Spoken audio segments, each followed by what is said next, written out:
One of the unique features on the Kimberley coast in northwest Australia is the horizontal falls. It's so popular that seaplanes bring tourists to see it from Broome and Derby. The company maintains a semi-permanent base near the falls during the tourist season. We had arrived by ship and used rubber zodiacs to see the falls. The horizontal falls are in Talbot Bay, north of Broome in the Kimberley. It's the result of the very high tides of up to 10 metres in this area, along with a particular geological formation. Behind these cliffs is a large lake, or an embayment, which is fed by the seawater through this narrow gap of about 30 metres in the cliffs.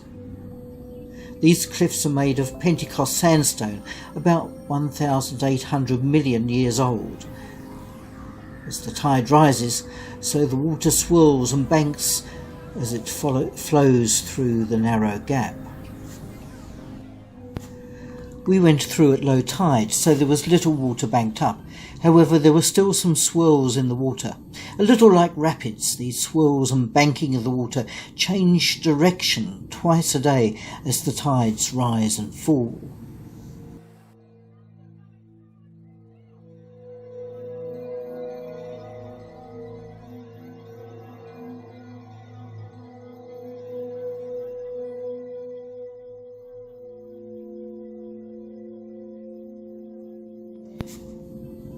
Behind this first lake, or embayment, is a second one, through a second line of cliffs. We approached the second narrow gap, but this gap has some sharp rocks jutting into the gap and is more perilous than the first. We didn't go through there. These rocks are older Walton sandstone, about 1,840 million years of age. We turned around to head out of the first gap and back to the ship.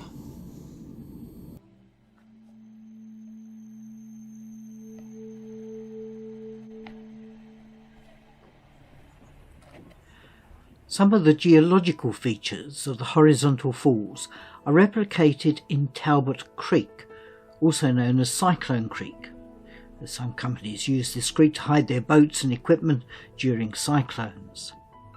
The creek flows in the southeasterly corner of Talbot Bay, and like the horizontal falls, is influenced by the huge tidal range in the bay.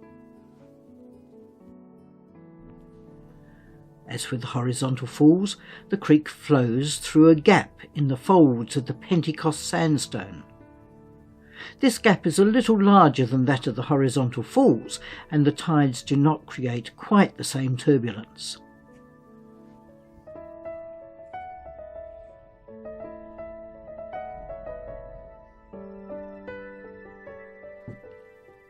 Through the gap, there is a most spectacular formation, showing the folding of the layers of sandstone that has occurred over millions of years.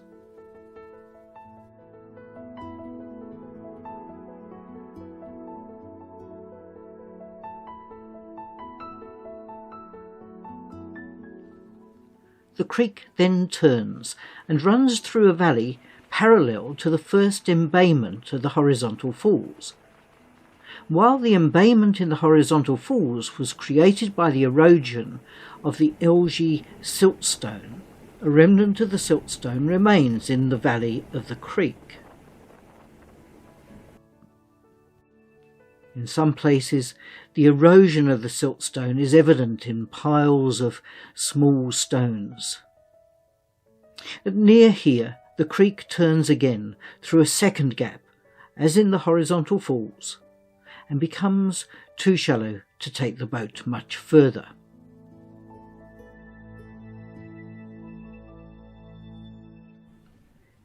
Indeed, as we returned towards the ship, the tide had dropped in Talbot Bay, and the ship had had to move towards the mouth of the bay. We passed Slug Island, or as the guide insisted, Sea Cucumber Island, a remnant of the Yampi Formation, and, unlike the surrounding sandstone cliffs, more densely forested.